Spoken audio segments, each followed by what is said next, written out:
آج زیارت ایک ایسے عاشق رسول کے مزار کی جو آقا کریم صلی اللہ علیہ وآلہ وسلم کے سچے اور دنیا کے سب سے بڑے عاشق رسول ہیں۔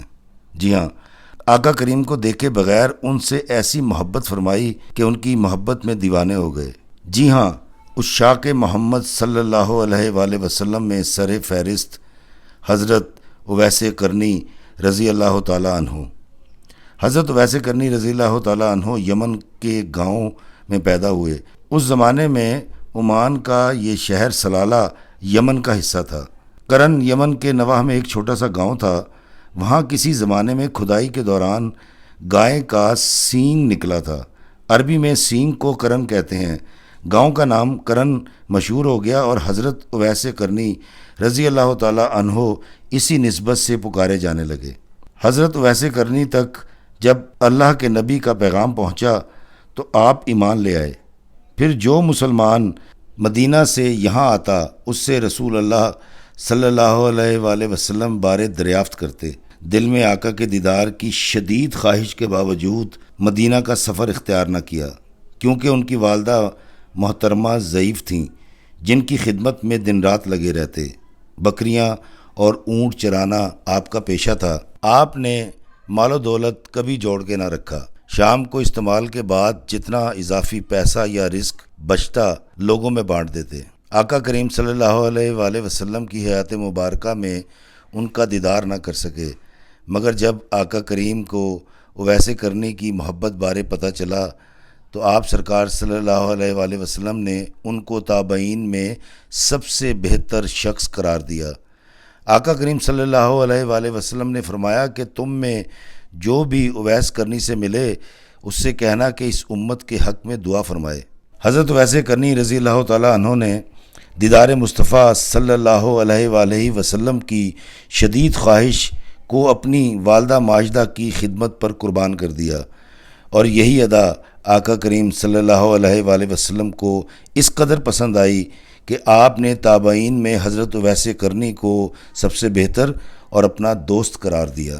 ہے باغ بہاراں تے گلزاراں بن یاراں کس کاری، یار ملنے دکھ جانے ہزاراں، او میں شکر کراں لکھ بہاری، اچھی جائی نیوے لگایا تے بڑی مصیبت پھاری، یاراں با اج محمد بخشا، او کون کرے ہائے کون کرے گا مخاری۔ السلام علیکم میرے عزیزو قارب، میرے عزیزو، میں ہوں افتخار رفیع، پیارے پاکستان کے سٹی آف لو لاہور سے آج موجود ہوں سلالہ میں۔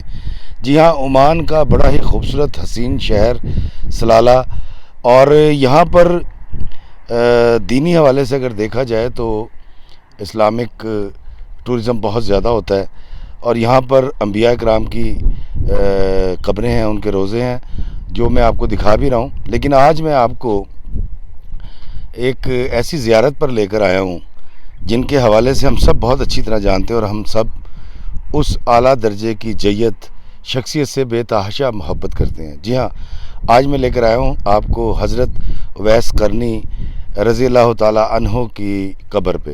جی ہاں، یہاں پر ان کا روضہ مبارک ہے، اور حضرت اویس کرنی کو اللہ تعالیٰ نے وہ مقام عطا فرمایا کہ انہوں نے آقا کریم صلی اللہ علیہ وآلہ وسلم کو دیکھا تو نہیں تھا، دیدار نہیں کیا تھا، لیکن ان کا شمار عزت اور احترام اور وقار کے حوالے سے صحابہ میں کیا جاتا ہے۔ حضرت اویس کرنی کے حوالے سے ہم سب جانتے ہیں، بہت سارے واقعات ان کے ساتھ منسلک ہیں جو میں آپ کو سناؤں گا بھی۔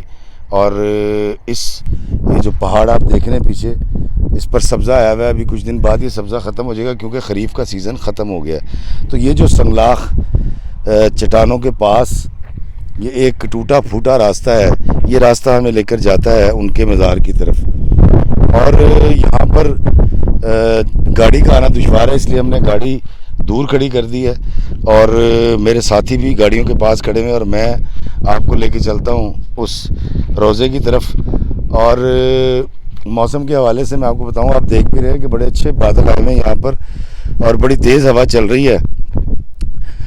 سلالہ میں جو خریف کا سیزن ہوتا ہے وہ 3 مہینے رہتا ہے، 3-4 مہینے، اور یہاں پھوار پڑتی رہتی ہے، بوندا باندی ہوتی ہے، اور بادل بہت نیچے آ جاتے ہیں. ابھی تھوڑی دیر کے بعد بادل اور نیچے آ جائیں گے اور وہ دور وہ سامنے پہاڑ کی چوٹی پر ذرا اگر آپ دکھا سکتے تو دکھائیے گا. ہاں یہ آپ دیکھ رہے ہیں. تو وہاں تک ہمیں پیدل چلنا ہے. یہاں پر اونٹ چر رہے ہیں. یہ چھوٹا سا جنگل ہے. سانس چڑھ گیا مجھے. تو آئیں وہاں چل کے بات کرتے ہیں. دوستو سانس بہت چڑھ گیا. ہم اس روضے کے قریب آ گئے ہیں اور یہ دیکھیں یہ باہر ہی لکھا ہوا ہے محمد اویس رحمۃ اللہ. اور اس کے باہر ایک پودا ہے جس پر سبز رنگ کے کپڑے ہیں اور یہ مزار شریف حضرت اویس قرنی رضی اللہ تعالی عنہ کا.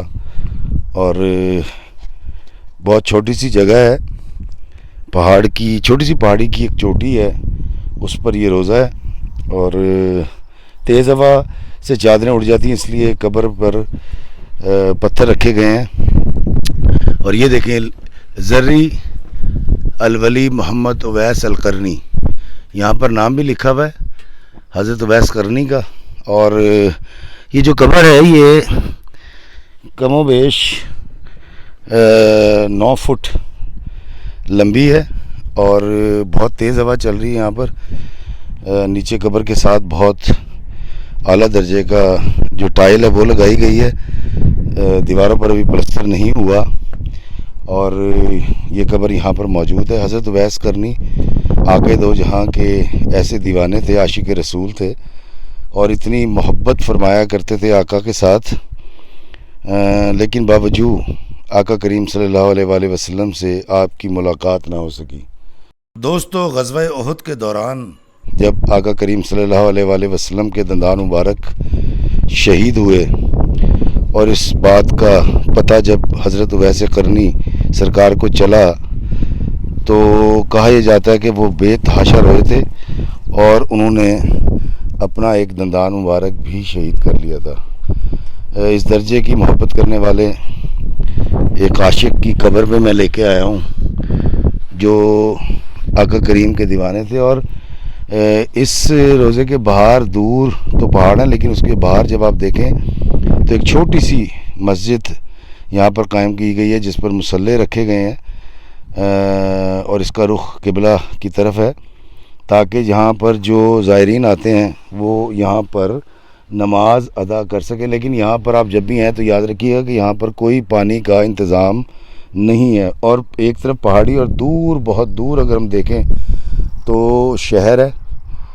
شہر سے قریب ترین یہ پہاڑی ہے اور جب بھی آپ سلالہ آئیں گے تو یہاں کے لوگ آپ کو بڑی آسانی سے اس روضے پر لے آئیں گے. تو یہ حضرت اویس قرنی رضی اللہ تعالی عنہ کی آخری آرام گاہ. دوستو اس روضہ مبارک پر جب آپ آئیں گے تو آپ کو ایسا لگے گا کہ آپ پاکستان میں کسی روضے پر حاضری دے رہے ہیں. یہاں پر جو چادریں باندھی گئی ہیں چھت سی بنانے کے لیے تاکہ دھوپ سے بچا جا سکے تو یہ دیکھیں یہ بالکل ویسی ہی چادریں ہیں جیسے ہمارے پاکستان میں ہم لوگ اولیاء اللہ کے مزارات پر چڑھاتے ہیں جن پر کلمہ طیبہ اور قرآنی آیات لکھی جاتی ہیں. یہ دیکھیے اور یہ دیکھیے اگر اس چادر کو بھی اگر ہم دیکھیں تو اس پر بھی اللہ کا نام اور قرآنی آیات لکھی گئی ہیں. اور جب ہم آگے آتے ہیں تو یہ دیکھیے یہ اگربتیاں یہاں پر رکھی گئی ہیں اور یہ اگربتیوں کا خالی پیکٹ بھی یہاں پر ہے. کوئی محبت کرنے والا آیا ہوگا اور اس میں لوبان جلایا جاتا ہے خوشبو کے لیے. اور یہ ایک لوہے کی الماری رکھی گئی ہے یہاں پر جس میں مطلب یہ ہے تو خالی لیکن یہ بھی رکھی گئی ہے تاکہ لوگوں کی مدد ہو سکے. اور اس کی دیواریں بہت چھوٹی ہیں, 2.5-3 فٹ کی دیواریں ہیں. ابھی آج اس مقام پر آ کر مجھے فخر بھی محسوس ہو رہا ہے اور میرے دل میں گداس بھی ہے. فخر اس بات پر کہ میں ایک عظیم عاشق رسول اللہ صلی اللہ علیہ وآلہ وسلم کے روضے کی زیارت کر رہا ہوں اور دل اس لیے بھر آیا کہ کہاں میں ادنا سا بندہ اور کہاں یہ ہستی. مجھے اپنی آنکھوں پر فخر محسوس ہو رہا ہے. اللہ پاک ہم سب کو عشق اویس قرنی عطا فرمائے. ہمیں آقا کریم صلی اللہ علیہ وآلہ وسلم کے احکامات پر زندگی گزارنے کی توفیق عطا فرمائے۔ ہم بھی حضرت انسان سے وہ محبت کر سکیں جیسی محبت ہمارے پیارے پاک نبی صلی اللہ علیہ وآلہ وسلم نے اللہ کے بندوں سے فرمائی۔ عمان کی حکومت کی طرف سے باہر کوئی بورڈ نہیں لگا جیسے حضرت نبی عمران علیہ السلام یا حضرت ایوب علیہ السلام اور دیگر انبیاء کے حوالے سے یہاں پر بورڈز لگائے گئے ہیں۔ تو یہ دیکھیں، یہ چادر بھی ایسی ہی ہے، اس پر اگر آپ دکھا سکیں دکھائیے گا، ذرا اس طرف آئیں۔ یہ اس چادر پر بھی اللہ کا بھی نام لکھا ہوا ہے اور قرآن آیات بھی لکھی گئی ہیں۔ اور میں آپ کو لے کر آیا حضرت اویس قرنی رضی اللہ تعالیٰ عنہ کے روضے پر، اور میں اسی طرح آپ کو دنیا بھر میں لے کے جاتا رہوں گا۔ میں نے یہاں پر آپ کے لیے، پوری قوم کے لیے، پاکستان کے لیے بہت دعا کی ہے کہ اللہ تعالیٰ پاکستان کی خیر کرے، پاکستانیوں کی خیر کرے، اللہ اپنے بندوں کی خیر کرے۔ اور مجھے ضرور بتائیے گا کہ یہ ویڈیو آپ کو کیسا لگا۔ اور یہاں سے جانے کو دل تو نہیں کر رہا، لیکن مجھے یہاں سے جانا ہے، تو مجھے دیجیے اجازت حضرت اویس قرنی رضی اللہ تعالیٰ عنہ کے روزے سے، اس دعا کے ساتھ کہ اللہ ہمیں آسانیاں عطا فرمائے اور آسانیاں تقسیم کرنے کا شرف عطا فرمائے، آمین۔ السلام علیکم ورحمۃ اللہ وبرکاتہ۔ میں پوری دنیا گھومتا ہوں، بڑی بڑی درگاہوں اور مزارات پر حاضری رہتی ہے، مگر آج اس مقام سے واپسی پر مجھے سخت نموشی کا سامنا تھا، کیونکہ میں تو آقا کریم صلی اللہ علیہ وآلہ وسلم سے اس درجہ کی محبت نہیں رکھتا جیسی محبت حضرت اویس قرنی نے فرمائی۔ اللہ پاک مجھے بھی حب اویس قرنی عطا فرمائے، مجھے آقا کریم والی دو جہاں خاتم النبیین صلی اللہ علیہ وآلہ وسلم کے عشق میں مبتلا کر دے، اور میں بھی آقا کریم کی سنت عظیم پر عمل کرتے ہوئے اللہ کے بندوں کے لیے آسانیاں پیدا کروں، آمین۔